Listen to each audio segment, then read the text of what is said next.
What's up, you beautiful collectors and Transformer fans? It's the one and only Optibotimus coming at you with another video review. And on today's episode, thanks to the absolutely incredible contributions from all of my Optibotimus Plus channel members, we're going to be taking a look at the new Transformers Studio Series Voyager Class WRECK-GAR. Part of the 86 Studio Series line, this is WRECK-GAR as he appeared to us for the first time in the Transformers the movie film. For the package, much like all the Studio Series figures, you have this really nice open window that fully showcases the figure. Of course, you got the Transformers text, Generation logo, the Transformers movie logo right down there, as I said, part of the 86 line. And then you got a really cool image of WRECK-GAR there. You got a more up-close image of him here on the side. And then the other side here has a more pulled back showing kind of more of his body. That looks really good. He's very aggressive looking. He's really not that aggressive of a character just in general. So that's an interesting choice for kind of a look of him. You got that backdrop that has 86 there. You come around to the back. You can see big screen inspired. So he comes with that backdrop, which looks like the planet of junk. And then, of course, you got images of him in his robot and his motorcycle mode. And then he transforms in 22 steps. But for the packaging on this guy, that's about it. So without further ado, let's get him out here and see how cool he actually is. Alright guys, so here we have WRECK-GAR open up out of his packaging and obviously in his very oversized motorcycle mode. Now starting off first, he does come with the backdrop, which I really like. I think, is this the first time? I want to say this is the first time that we've gotten this, but this is the planet of junk. You can see you got the Studio Series thing with 86 up there, Transformers, all that stuff. You got the Transformers movie logo right there at the bottom, but I love that artwork. I think that's really very cool, and honestly for me, I mean, I wish they were bigger, just because they do look so cool, and I always have my Transformers in detolfs, so it's like really cool looking, but too small for the overall shape of the detolf, so it's kind of crappy, but you know, whatever. For the figure though, absolutely love this guy. Now, I do have some QC issues, at least with my copy. I'm going to try to not harp on that too much because I do think it is just a case of my version of the figure. But all in all, really very nice, but very large. I mean, let me see here. God, I don't have any figures. I apologize. I have not planned this very well. Here's Ronimus's trailer thing.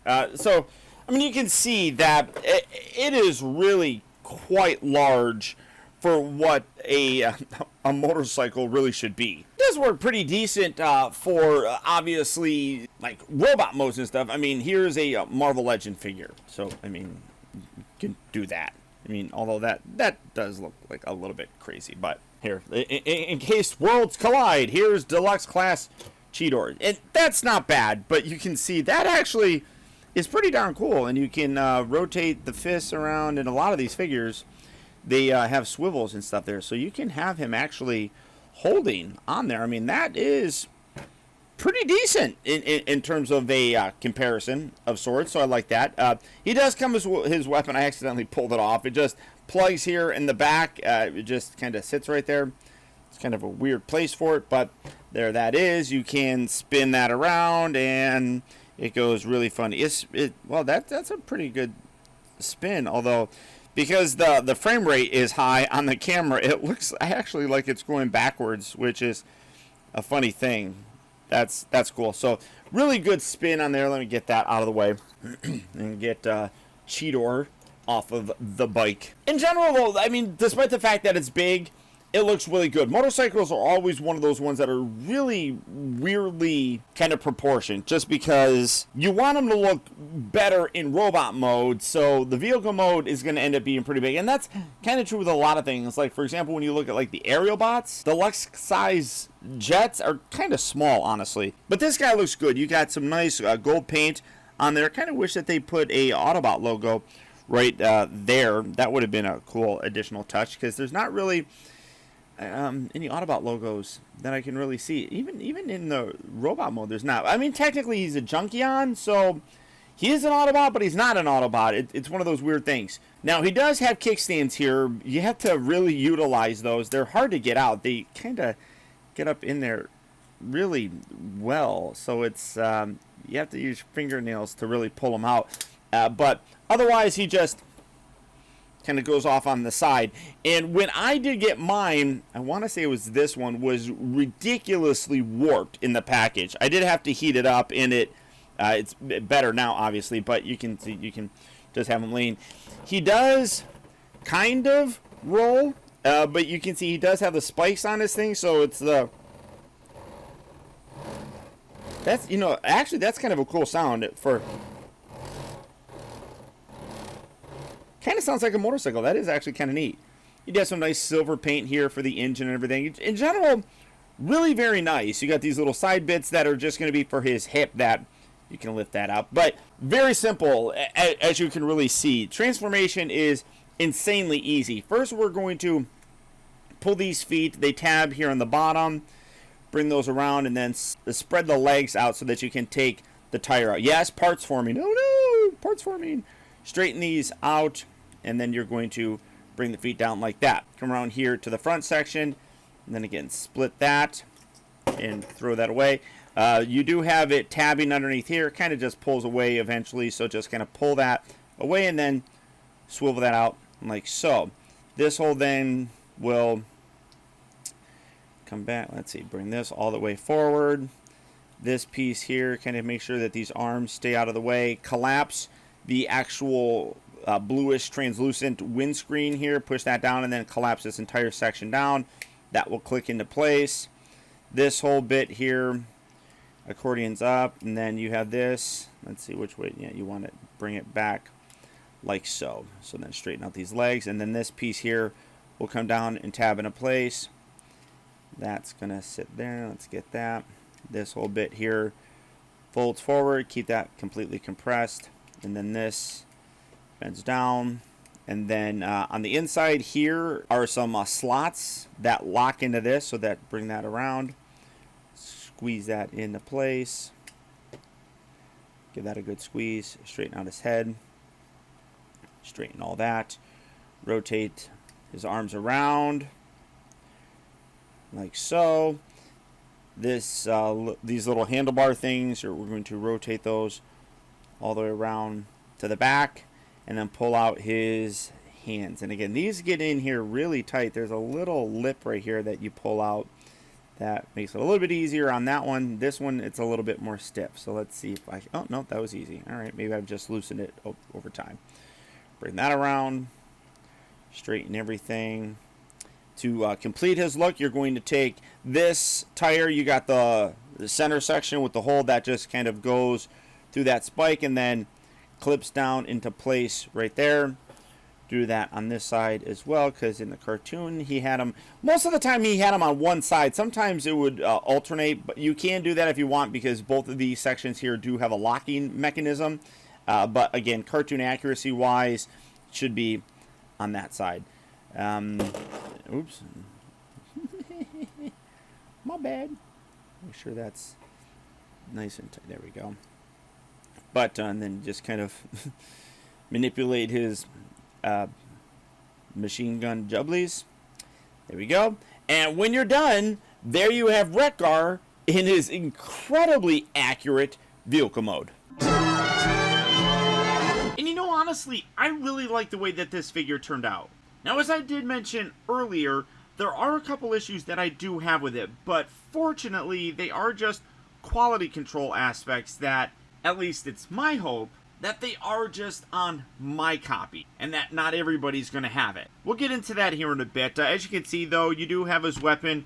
Really nice bladed weapon. You can see it spins really nicely. Now, you can come around here. The hole is very unfortunately positioned right here, but hey, you can use that one up there.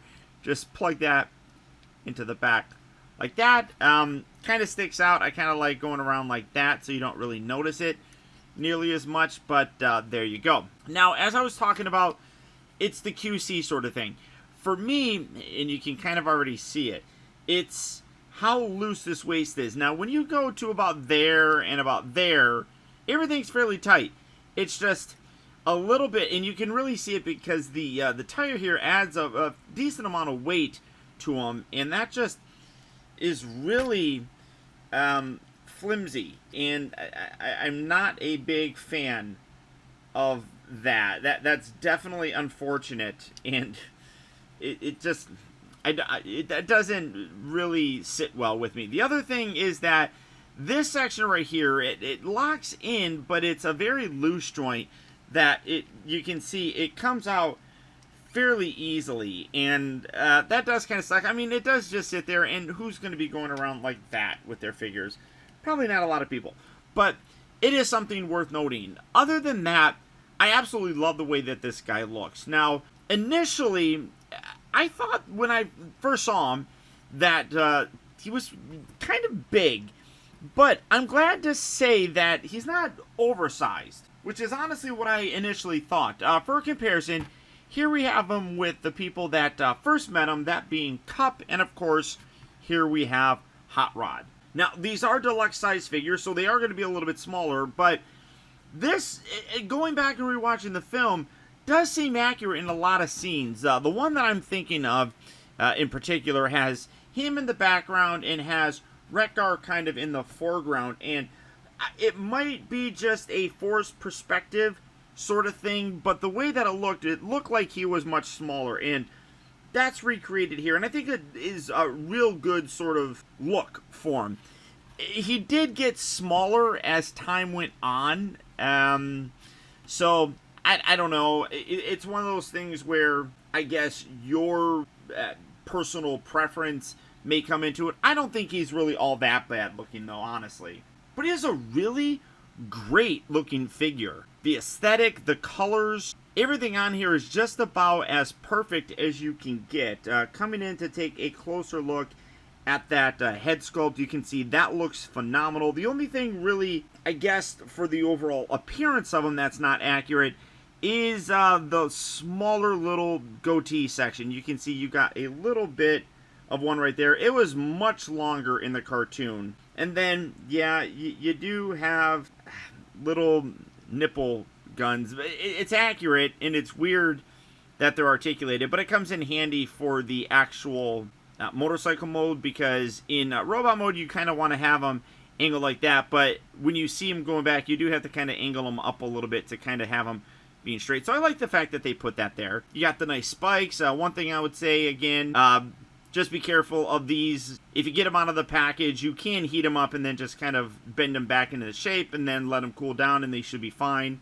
But again, the overall aesthetic of him really is very nice. He had these giant hip pieces in the cartoon. I like that they're recreated here as well. Legs look really very good. A lot of color on here, which really does stand out. And it's a weird color. It's a hodgepodge of colors, and it makes sense, but it still looks really good. He cleans up very nicely. There's like no kibble on this guy, really. I mean, that's accurate. Everything on here just really does stand out very nicely. Articulation-wise, the head is on a ball joint, so you're going to get a pretty decent range of motion with that. The little ear things kind of get stuck sometimes when you go back, so you kind of have to just manipulate it a little bit.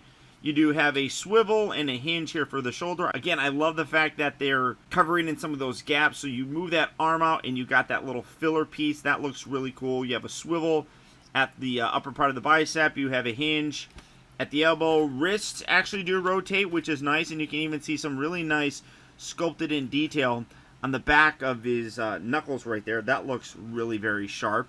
As you can see, he does have that waist thing. I might be able to fix that. I don't know how. I'm going to have to play with that a little bit. So, again, hopefully you guys don't have to deal with that. The hips do move forward and back. You do have that piece out for the ratchet joint. Now, this is another thing that, I guess, personal preference-wise, I'm not the biggest fan of.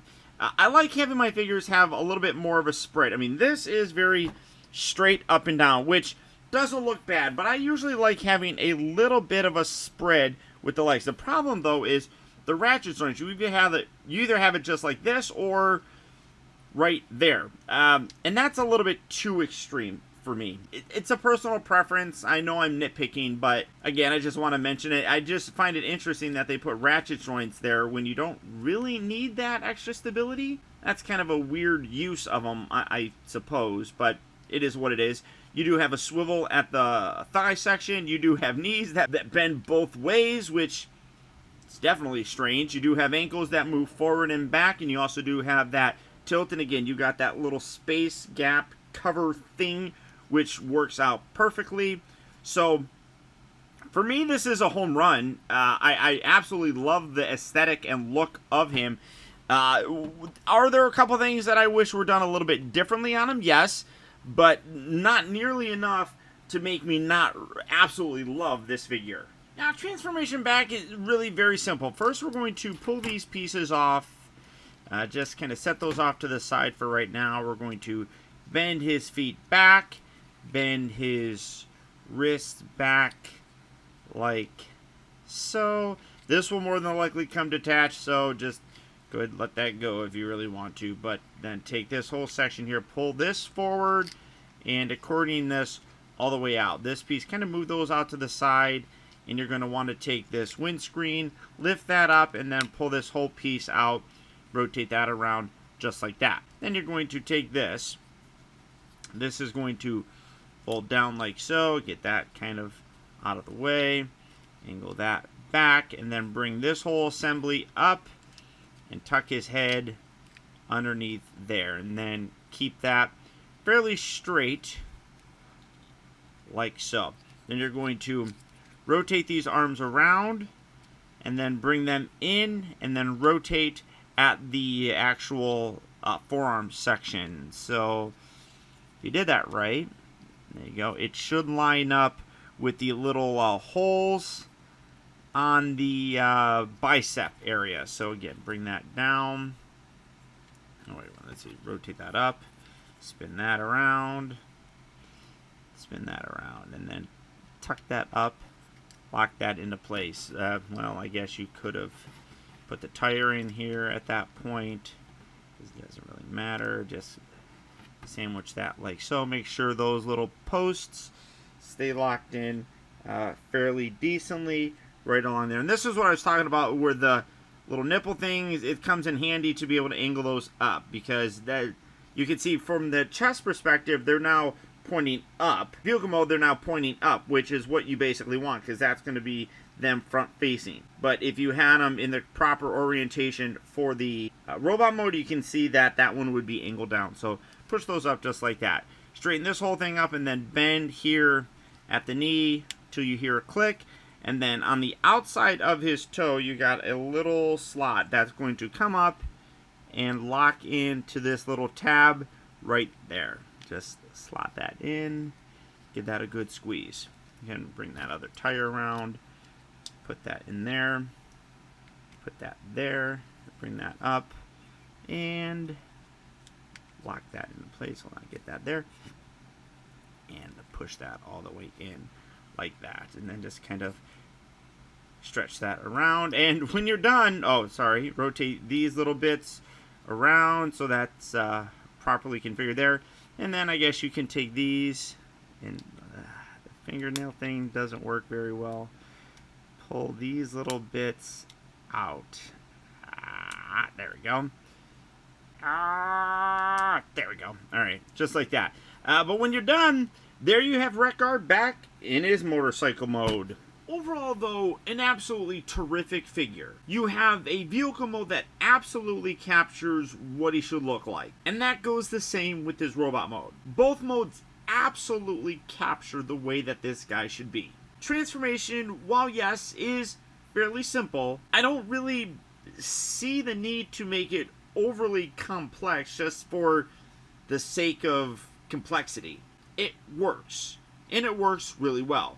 And aside from the few QC issues that I have on my copy, which hopefully doesn't translate to the mass public, this is an absolute outstanding figure, and I could not recommend him enough to you guys. So, if WRECK-GAR is a figure that you would like to add to your collection, he will be hitting various retail locations fairly soon. So if you are looking for him, good luck and happy hunting. Or as always, you can do the real easy thing and just go online to places like Big Bad Toy Store or Amazon. For both of those places, I'll put links right down there in the video description, where you can go there and check out availability on this guy, as well as the rest of the wide range of Transformer figures. But beyond that, guys, that's about it. Remember, if you like this video, I would really appreciate if you would do one very simple thing for me, and that's just to hit that thumbs up button. Believe it or not, that one very small gesture really does go a long way towards helping me out, and I would really very much appreciate it.